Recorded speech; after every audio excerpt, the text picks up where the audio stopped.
Gusto mo ba na magparamdam ang taong sabik na sabik ka na makausap o makita muli? Kung yes, please continue watching. Hello mga bay, panibagong araw, panibagong video na naman tayo, no? Yung sa araw na ito, ituturo natin ang simpleng paraan, simpleng gabay na makakatulong sa atin upang magparamdam na yung taong sabik na sabik tayo na makausap o makita muli sa pamamagitan nito. So bago tayo magsimula, kailangan muna natin kumuha ng mga kakailanganin natin dito. Una, kailangan natin kumuha ng baso.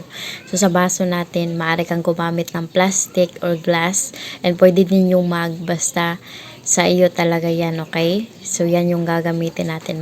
Mapabago man yan, luma, pwedeng pwede.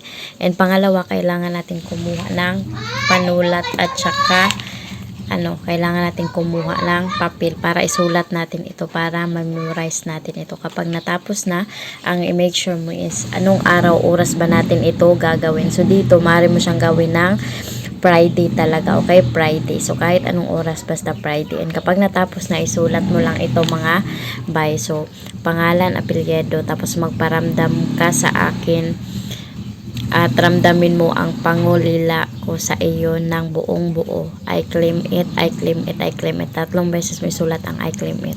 Again, pangalan, apelyido, magparamdam ka sa akin at ramdamin mo ang pangulila ko sa iyo ng buong buo. I claim it, I claim it, I claim it. So yan yung isusulat natin, okay? So ayan, isulat mo talaga, okay? Hindi pwede na i-memorize mo. Isulat mo para hindi ka makalimot o magkamali. And pagkatapos, kapag nagawa mo na, susunod mo na gagawin itong baso na ito is iano mo lang dito sa iyong palad. And habang nandito, kailangan talaga nakaganyan, ha? Tapos banggitin mo lang yung isinulat mo, pangalan, apelyido niya, hindi yung palaya, okay? Habang ito, ganito mo, okay? And then yan lang yung babanggitin mo. Yan lang yung iyong babanggitin. So, madali lang talaga ito. Okay, good luck.